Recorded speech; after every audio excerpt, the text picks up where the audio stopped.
Good morning. आज हम C++ chapter number 3 tokens, expressions and control structures के बारे में पढ़ेंगे। जो बुक मैं रेफ़र कर रहा हूँ आपको पढ़ाने के लिए वो है C++ programming. Author name is Bala Guruswamy and publisher name is Tata McGraw Hill. तो जब भी आप ये किताब मार्केट से परचेज करना चाहें तो go for the latest edition. Now coming to the topic, जैसा कि हम जानते हैं कि C++ is a superset of C language. That means कि जो C के जितने भी कंस्ट्रक्ट्स हैं वो सभी कंस्ट्रक्ट्स C++ में यूज़ किए जा सकते हैं, एज इट इज़ उनका उपयोग किया जा सकता है। लेकिन कुछ रेस्ट्रिक्शंस हैं, कुछ एडिशंस भी हैं, तो अपन एक एक करके वो चीज़ें लेते हैं। Now the first thing is tokens.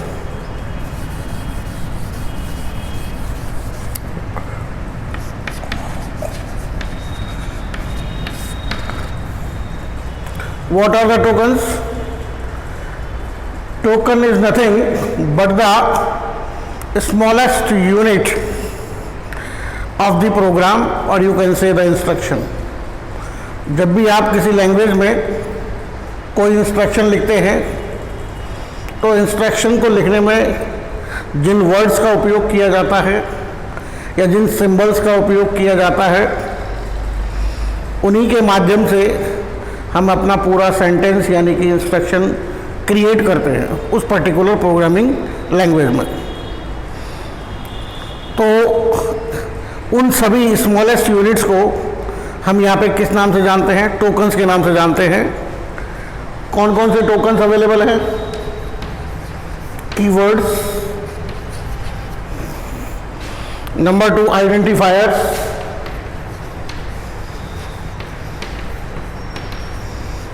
Number 3 constants,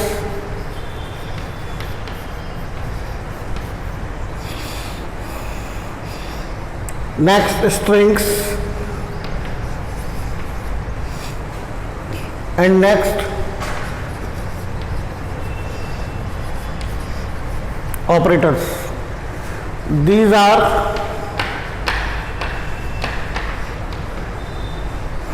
five categories of operators, tokens. Number 1 keywords, number 2 identifiers, number 3 constants, number 4 strings, number 5 operators.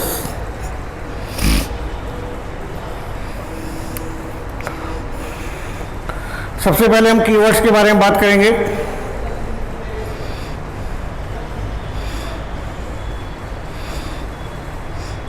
Her keyword का उसकी प्रोग्रामिंग लैंग्वेज के हिसाब से एक स्पेसिफिक मीनिंग होता है और उस पर्टिकुलर स्पेसिफिक मीनिंग के लिए हम उस पर्टिकुलर कीवर्ड को हम हमारे इंस्ट्रक्शन में यूज़ लेते हैं। यानी कि प्रोग्रामर को कोई स्पेसिफिक मीनिंग का प्रयोग लेना है या स्पेसिफिक टास्क को करवाने के लिए जो वर्ड अवेलेबल है हमारे पास लैंग्वेज में, वो प्रोग्रामर उस कीवर्ड को उस इंस्ट्रक्शन में यूज़ ले सकता है। जैसा कि हम जानते हैं कि C में 32 कीवर्ड्स थे, वो एज इट इज़ C++ के अंदर भी यूज़ होंगे। उसके अलावा C++ के भी कुछ कीवर्ड्स हैं जो इसमें शामिल किए गए हैं। कुछ आंसी ने प्रपोज किए हैं, वो भी इसमें शामिल हैं। उसकी एक टेबल आपको बुक में दी हुई है। कुछ एग्जाम्पल के रूप में मैं आपको बता सकता हूं।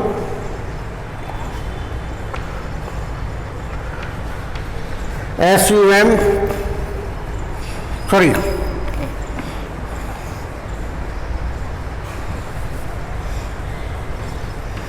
ASM, auto, INT, float, double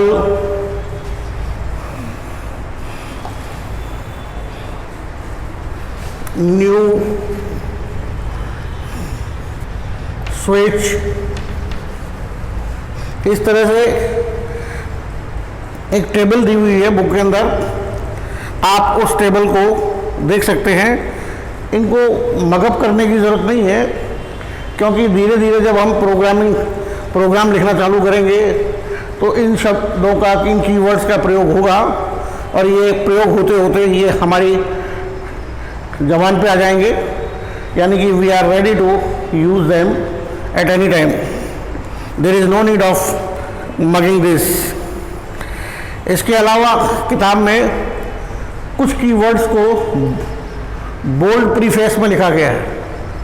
bold preface में लिखा गया मतलब ये ऑलरेडी सी में अवेलेबल है। जो बिना बोल्ड है वो नए कीवर्ड्स हैं जो कि सी प्लस प्लस में, जैसे ASM, ये आपका सी लैंग्वेज में नहीं था, यहाँ पे है। न्यू कीवर्ड सी में नहीं था, सी प्लस प्लस में है। अब नेक्स्ट बात करते हैं आइडेंटिफायर्स की। ये आइडेंटिफायर्स क्या है कि प्रोग्रामर के द्वारा प्रोग्राम लिखते समय जो डेटा को नाम दिया जाता है उसे हम आइडेंटिफायर कहते हैं। ये पर्टिकुलर किसी लैंग्वेज की एक फंडामेंटल रिक्वायरमेंट है कि हर लैंग्वेज के अपने कन्वेंशन हैं, हर लैंग्वेज के अपने रूल्स हैं, उसी के अनुसार आइडेंटिफायर को बनाया जाता है, यानी कि प्रोग्रामर के द्वारा उस डेटा को नाम दिया जाता है। तो there are certain rules for the naming of the data. C plus plus में और सी में क्या नियम है? जब आप कोई नाम बनाते हैं या आइडेंटिफायर क्रिएट करते हैं तो अल्फ़ाबेट, डिजिट्स और अंडरस्कोर वाले कैरेक्टर्स ही परमिटेड है। यानी कि आप अल्फ़ाबेट, डिजिट और अंडरस्कोर कैरेक्टर को यूज़ करके आप कोई नाम बना सकते हैं। अगला नियम है कि identifier should not start with a digit, it should start with alphabet. अगला नियम है कि lower case and upper case letters you can use but both are distinct, दोनों अलग अलग माने जाएंगे। अगर आप किसी आइडेंटिफायर का नाम लेते हैं ABC और एक दूसरा आइडेंटिफायर लेते हैं ABC, तो बोथ आइडेंटिफायर्स आर डिफरेंट। वो स्मॉल केस के लेटर्स के साथ बना हुआ नाम है, ये कैपिटल लेटर्स के साथ बना हुआ है, इसलिए बोथ आर डिफरेंट। एक और इसमें कन्वेंशन है, कन्वेंशन ये नियम है कि आप किसी भी कीवर्ड को एज ए आइडेंटिफायर के रूप में इस्तेमाल नहीं कर सकते।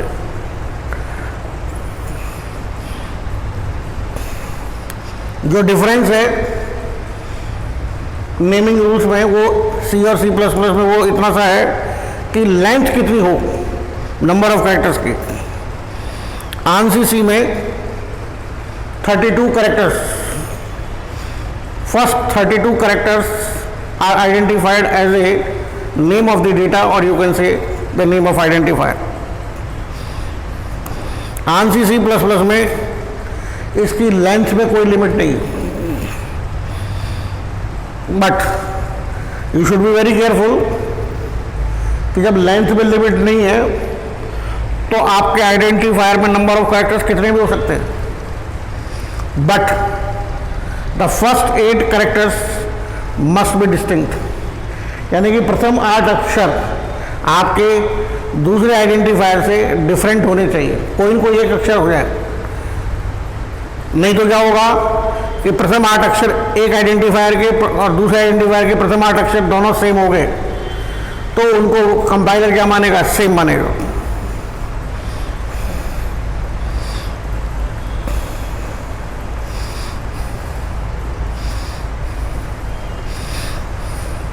Now coming to the constants.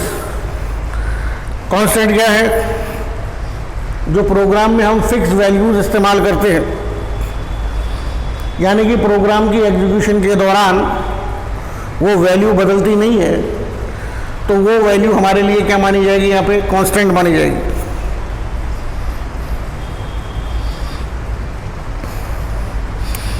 C++ में भी सी की तरह ही कांस्टेंट दो प्रकार के हैं, एक न्यूमेरिक कांस्टेंट्स और एक non numeric constants. Numeric constant वो फिक्स वैल्यूज जिनमें सिर्फ डिजिट्स होती है। नॉन न्यूमेरिक कांस्टेंट के अंदर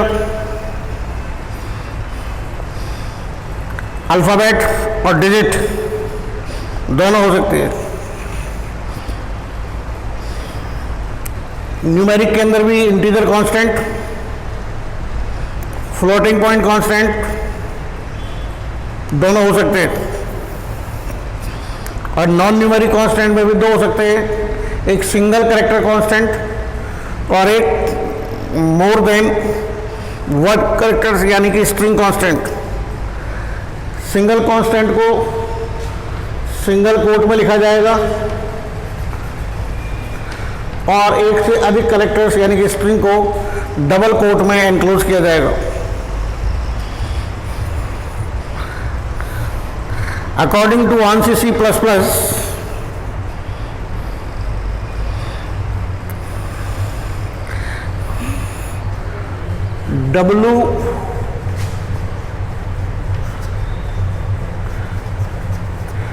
WCHAR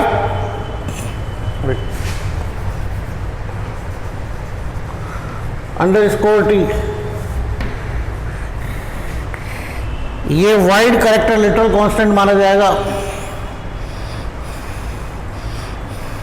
यानी कि अगर कोई कैरेक्टर जिसकी की ASCII इंटीजर वैल्यू 1 बाइट से अधिक है तो हम उसे सिंगल कैरेक्टर कांस्टेंट डिक्लेयर करते हैं, तो 1 बाइट में स्टोर होता है। लेकिन अगर हमारा कोई ऐसा कैरेक्टर कांस्टेंट है जिसकी ASCII में इंटीजर वैल्यू 1 से अधिक बाइट में आती है, तो उसकी डेटा टाइप को हम WCHAR _T wide character data type से डिक्लेयर करेंगे।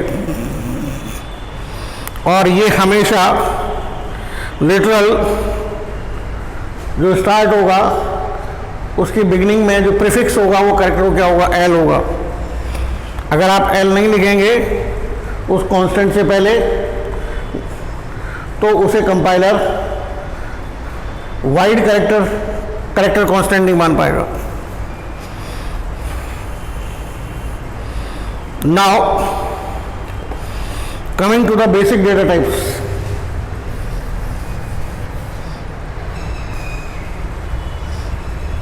अभी हम ने आगे नहीं पहुंचे हैं क्योंकि ये जो हमारे कांस्टेंट्स हैं और स्ट्रिंग्स हैं, आइडेंटिफायर्स हैं, ये बेसिकली इनकी हर एक की डेटा टाइप होती है। और डेटा टाइप क्या है? Why the data type is necessary? I will draw a graph of it, then we will explain. C++ data type, user defined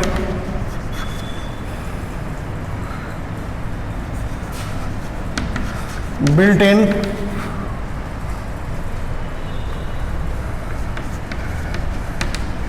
derived type, user defined में है structure, union, class, enumeration.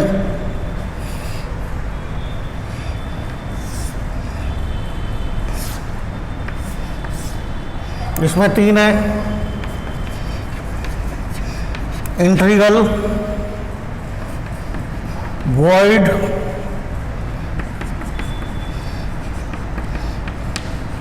floating int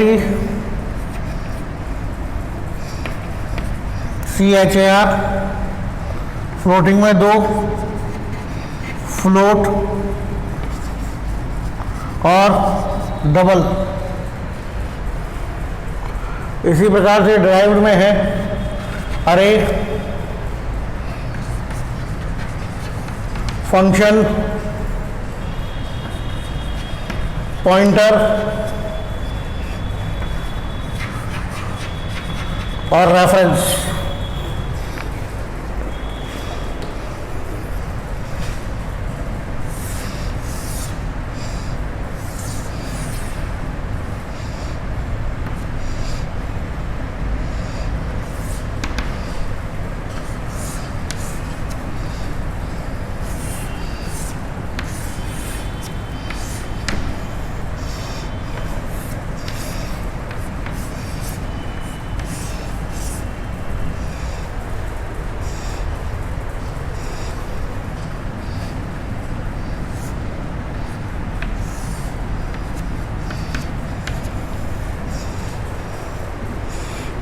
Now you can easily see कि C++ की जो data types हैं, पहली बात तो ये डेटा टाइप्स होती क्या है।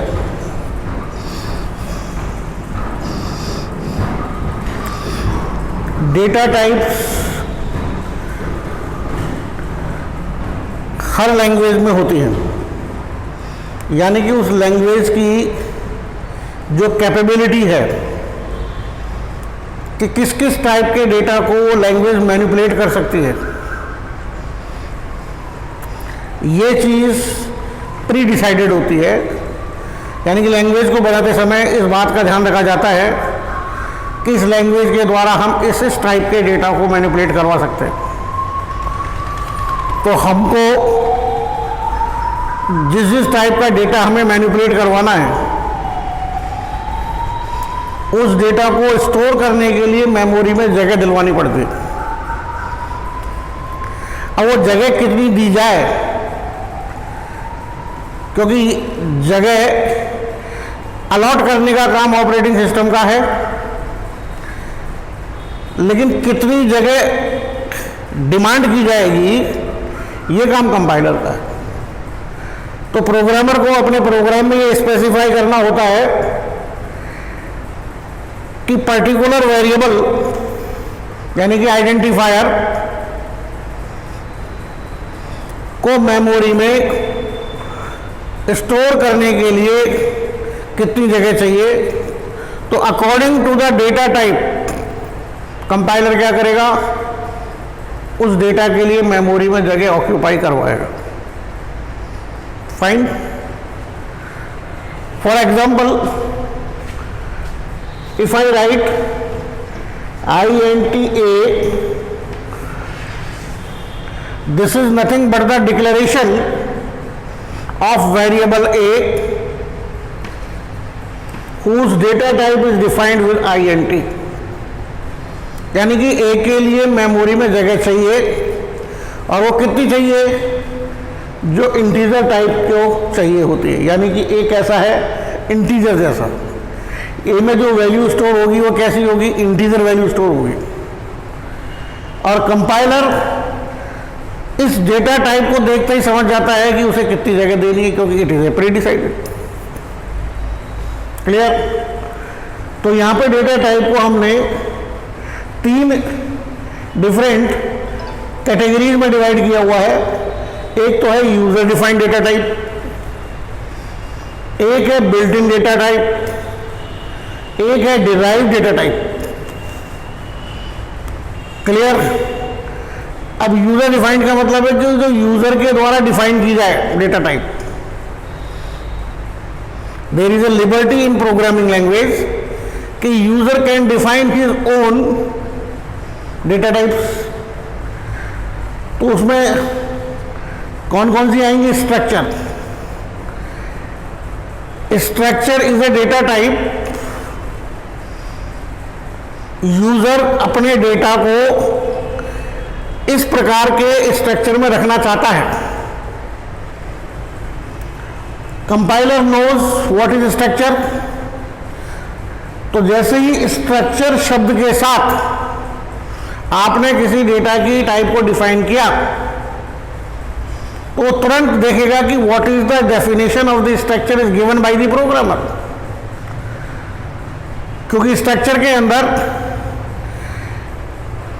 डिफरेंट टाइप की बिल्ट इन डेटा टाइप्स का ये ग्रुप होता है।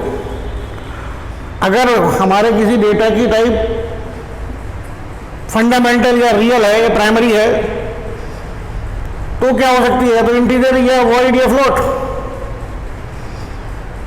तो इंटीजर है तो उसमें एक ही डेटा रहेगा एट ए टाइम, लेकिन हमारे पास सिचुएशन ऐसी है कि हमारे पास किसी एक पर्टिकुलर टास्क से रिलेटेड जो हमने एंटिटी मानी है उसका नंबर ऑफ डेटा है और data different data primary data types का है, तो उसका हम एक ग्रुप बना सकते हैं और वो ग्रुप डिफाइन किसमें करेंगे, स्ट्रक्चर में।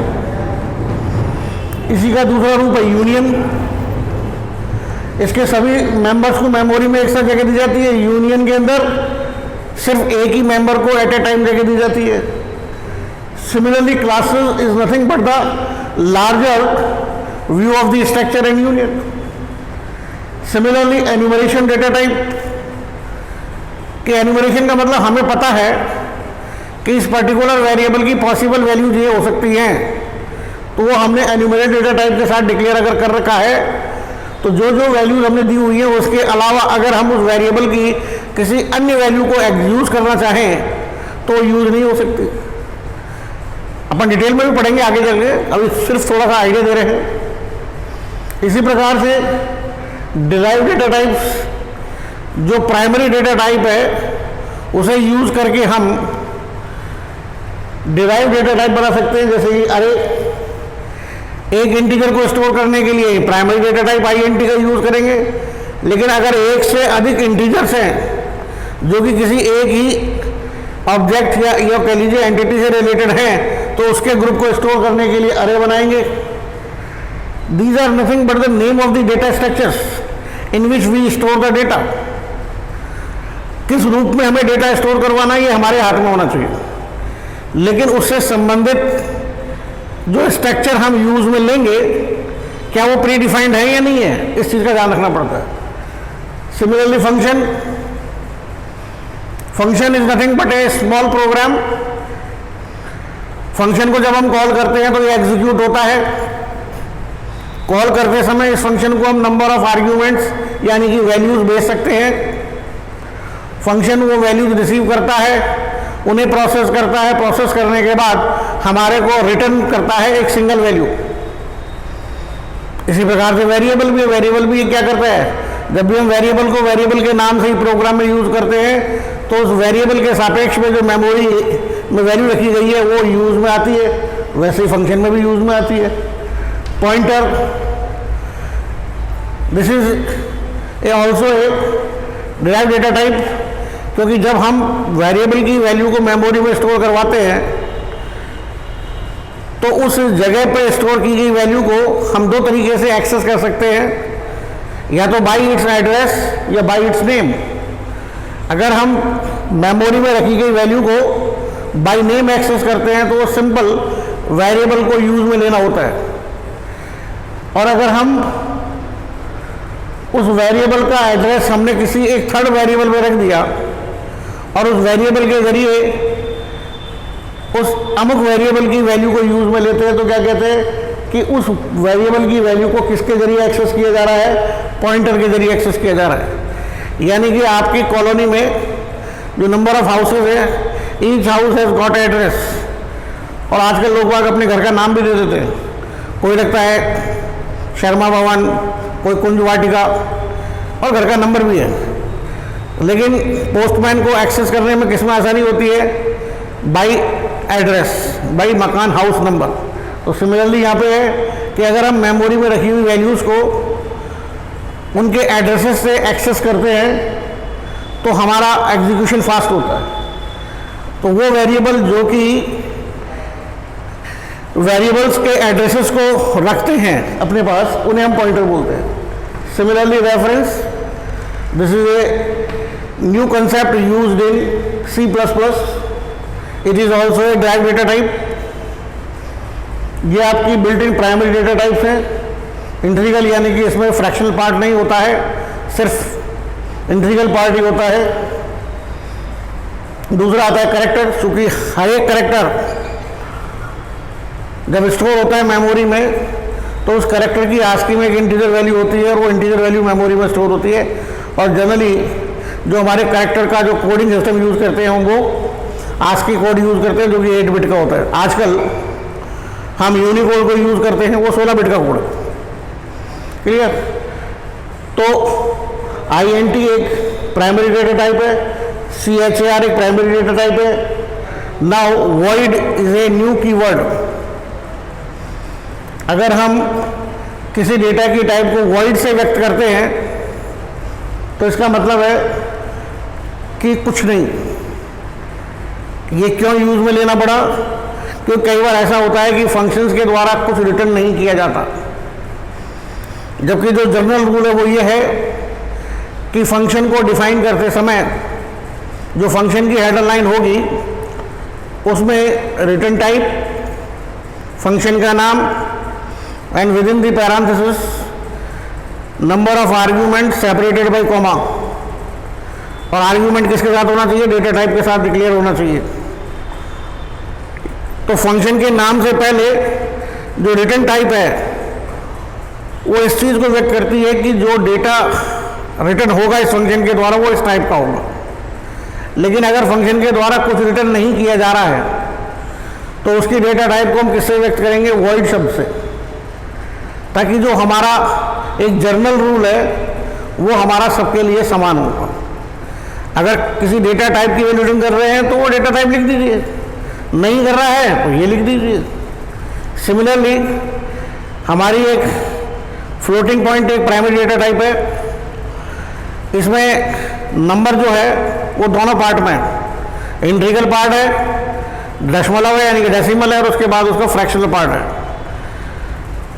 तो अगर डेसिमल के बाद मैक्सिमम 6 डिजिट है तो फ्लोट की कैटेगरी में आएगा, और अगर डेसिमल के बाद मोर देन 6 डिजिट्स हैं तो उसकी डेटा टाइप को किससे माना जाएगा? डबल से माना जाएगा। ठीक है? इस तरीके से ये हमारी डेटा टाइप्स हैं। प्रत्येक डेटा टाइप को यहाँ पे शब्दों से यानी कि शब्द दिया गया है, जैसे कि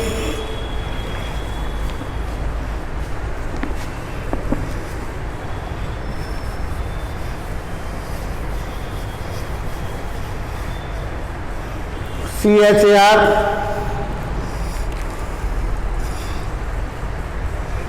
unsigned,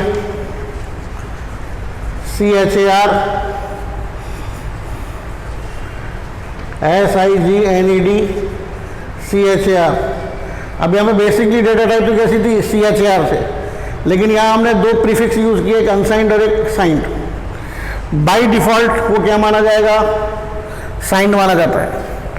इसलिए हम उसके आगे अनसाइंड भी लिख सकते हैं, कि नहीं भी लिखेंगे तो साइंड माना जाएगा, लिख भी दोगे तो कोई बात मानी जाएगी। यानी कि यहाँ पे अगर डेटा टाइप को हमने इनसे यूज किया है या व्यक्त किया है तो मेमोरी में इनके द्वारा या इनके लिए 1 बाइट का स्पेस मेमोरी में ऑक्यूपाई किया जाएगा।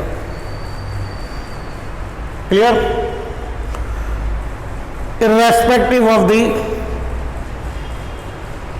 machine CPU size. CPU आपका 8 बिट का भी हो सकता है, CPU आपका 16 बिट का भी हो सकता है, CPU आपका 32 बिट का भी हो सकता है, CPU आपका 16 बिट का भी हो सकता है, 64 बिट का भी हो सकता है। तो CPU का साइज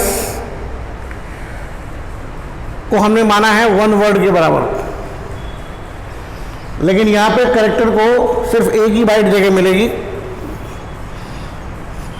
ANSI C++ में 2 और डेटा टाइप्स इस्तेमाल की हुई है यहाँ पे। एक तो BOOL, बूलियन, और एक मैंने आपको बिगनिंग में बताई थी WCHAR, वाइड कैरेक्टर टाइप और बूलियन टाइप। बाकी वो सारी टाइप जो हमने सी में यूज़ की थी, INT, signed INT, unsigned INT, short INT,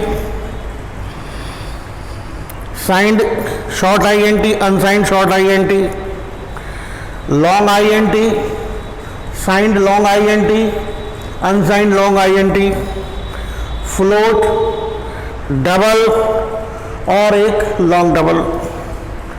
तो जो हमारे नेक्स्ट चैप्टर होगा, सॉरी नेक्स्ट जो वीडियो होगा, उसके अंदर हम डिटेल में डिस्कस करेंगे कि प्रत्येक प्राइमरी डेटा टाइप के लिए मेमोरी में कितनी जगह ऑक्यूपाई की जाती है।